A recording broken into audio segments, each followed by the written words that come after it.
नमस्कार दोस्तों, आप सभी माताओं बहनों को मेरी तरफ से जितिया व्रत की ढेरों शुभकामनाएं। आज के इस वीडियो में हम जितिया व्रत के कुछ पौराणिक कथाओं को सुनेंगे। मान्यताओं के अनुसार जो भी माताएं एवं बहनें जीवित पुत्रिका या जितिया का व्रत रखती हैं, उन्हें जितिया व्रत की कथाओं का श्रवण अवश्य ही करना चाहिए। नियम के अनुसार कोई भी व्रत तभी पूर्ण माना जाता है जब उसकी व्रत कथाओं को आप पूर्ण रूप से सुनते हैं। इसलिए जितिया व्रत करने वाली सभी माताएं एवं बहनें अपने पुत्र की लंबी आयु एवं सुख समृद्धि के लिए इन कथाओं को अंत तक जरूर सुनिएगा। और अगर यह वीडियो आपको अच्छी लगे तो वीडियो को लाइक, शेयर और अपनी राय कमेंट में अवश्य दीजिएगा। अब आप सुने जितिया व्रत की कुछ पौराणिक कथाओं को।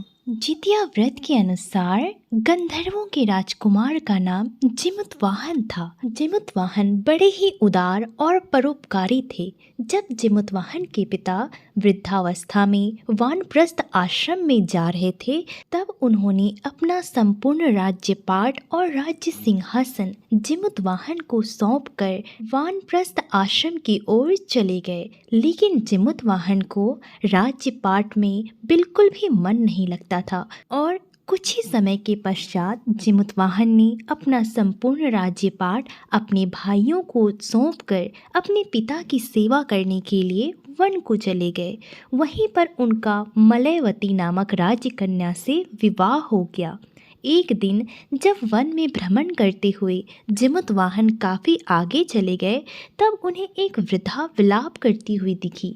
उन्होंने वृद्धा से पूछा कि क्या हुआ माता, आप इस प्रकार से विलाप क्यों कर रही हैं? तब वृद्धा ने रोते हुए बताया, मेरा एक ही पुत्र है और आज वह भी नहीं रहेगा। इस पर जिमुतवाहन ने काफ़ी अचंभे में आते हुए कहा, अपने पुत्र के विषय में आप इस प्रकार की बातें क्यों कर रही हैं? तब वृद्ध स्त्री ने बताया, मैं एक नागवंशी स्त्री हूँ और मेरा एक ही पुत्र है। पक्षीराज गरुड़ के समक्ष हम नागों ने प्रतिदिन भक्षण हेतु एक नाग सौंपने की प्रतिज्ञा की हुई है।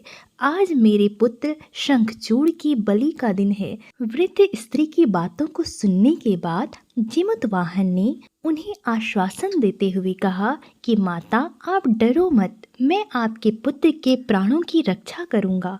आज उसके बदले मैं स्वयं अपने आप को उसके लाल कपड़े में ढककर वध्यशिला पर लेटूंगा। इतना कहकर जिमुतवाहन ने शंखचूड़ के हाथ से लाल कपड़ा ले लिया और वे उसे लपेटकर खुद को बलि देने के लिए चुनी हुई वध्यशिला पर लेट गए। नियत समय पर गरुड़ बड़े वेग से आए और वह लाल कपड़े में ढके जिमुतवाहन को पंजे में दबोचकर पहाड़ के शिखर पर जाकर बैठ गए।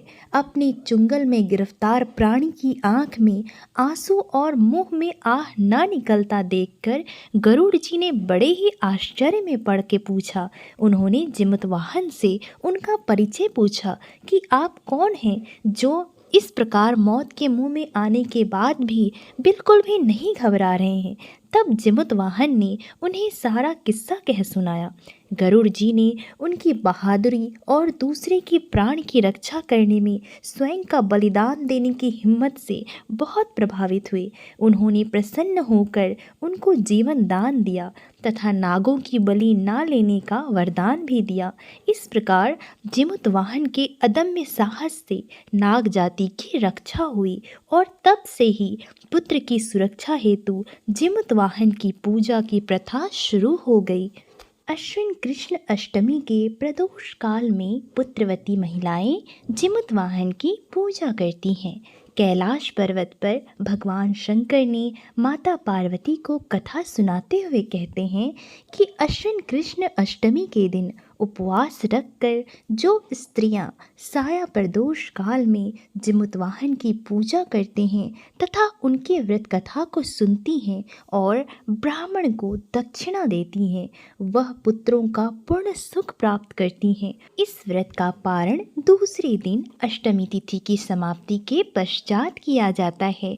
यह व्रत अपने नाम के ही अनुरूप फल देने वाला है। सभी भक्तजन एक बार प्रेम से बोलिए जिमुतवाहन भगवान की जय। अब आप सुने जितिया व्रत की दूसरी पौराणिक कथा। नर्मदा नदी के पास एक कंचनबटी नाम का नगर हुआ करता था। वहाँ के राजा का नाम मलाई केतु था। उसी नर्मदा नदी के पश्चिम की ओर बालूहटा नाम की एक मरुभूमि थी, जिसमें एक विशाल पेड़ पर चील रहा करती थी और उसी पेड़ के नीचे एक सियारिन भी रहा करती थी। चील और सियारिन दोनों ही पक्की सहेलियां थीं। एक बार चील और सियारिन ने कुछ महिलाओं को जितिया का व्रत करते हुए देखा और व्रत करता देख चील और सियारिन ने भी सोचा कि हम लोग भी यह व्रत करेंगे और उन्होंने व्रत करने का संकल्प लिया और दोनों ही भगवान श्री जिमुतवाहन की पूजा और व्रत करने का प्रण ले लिया। जिस दिन दोनों को व्रत रखना था, ठीक उसी दिन शहर के एक बड़े व्यापारी की मृत्यु हो गई और उनका दाह संस्कार वही मरुस्थल पर हुआ।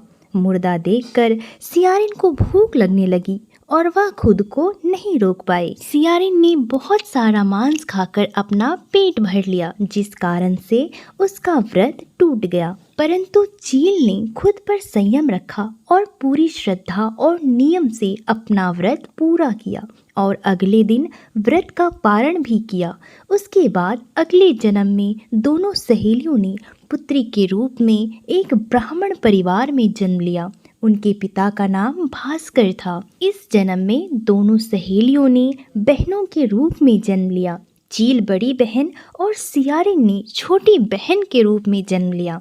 बड़ी बहन का नाम शीलावती रखा गया और उसकी शादी बुद्धिसेन के साथ की गई और छोटी बहन का नाम कपूरावती रखा गया और उसकी शादी उस शहर के राजा मलाई केतु से हुई और छोटी बहन कपूरावती कंचनवटी नगर की रानी बन गई। अब जिमुतवाहन भगवान के आशीर्वाद से बड़ी बहन शीलावती को 7 पुत्र प्राप्त हुए, लेकिन कपूरावती के बच्चे जन्म लेते ही खत्म हो जाते थे। कुछ सालों के बाद शीलावती के 7 पुत्र बड़े हो गए और राजा के दरबार में काम करने लगे। उन्हें देखकर कपूरावती के मन में ईर्ष्या और जलन की भावना उत्पन्न होने लगी और जलन एवं ईर्ष्या के मारे कपूरावती ने राजा से कहकर शीलावती के 7 बेटों के सर कटवा दिए और फिर उन 7 सिरों को एक साथ बर्तन में डालकर ढक दिया और शीलावती के पास भिजवा दिया। यह सब देखकर भगवान जिमुतवाहन ने मिट्टी की सहायता से 7 भाइयों के सर बनाए और सभी सिरों को धड़ से जोड़कर उन पर अमृत छिड़क दिया, जिसके कारण वे 7 भाई फिर से जिंदा हो गए और अपने घर को खुशी खुशी लौट आए। रानी ने जो कटे सर भिजवाए थे वह सब फूल बन गए। कपूरावती को जब 7 भाइयों के जिंदा होने की समाचार प्राप्त हुई तो वह बहुत व्याकुल हो गई। जब वह अपनी बहन के घर गई तो वहाँ सबको जिंदा देखकर वह आश्चर्य में पड़ गई और बेहोश हो गई। जब कपूरावती होश में आई तो उसने अपनी बड़ी बहन से यह सारी बात बताई और अपनी की गई गलती का पछतावा करके अपनी बहन से माफ़ी मांगने लगी। उसने रोते हुए अपनी बहन से कहा कि हे बहन, मुझे किस जन्म की पाप की सज़ा मिल रही है जो मेरे पुत्र जीवित नहीं रहते।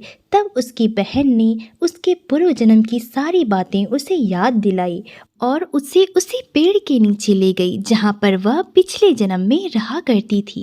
तब छोटी बहन को जब अपने पाप का एहसास हुआ तब उसने भगवान जिमुतवाहन से अपनी गलती की क्षमा याचना की और जितिया का व्रत बड़े ही नियम एवं श्रद्धा के साथ किया।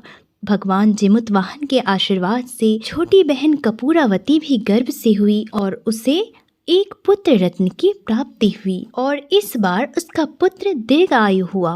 कहा जाता है कि तभी से ही पुत्र की दीर्घ आयु और सुख समृद्धि के लिए जितिया के व्रत को बड़े ही नियम और श्रद्धा के साथ किया जाने लगा।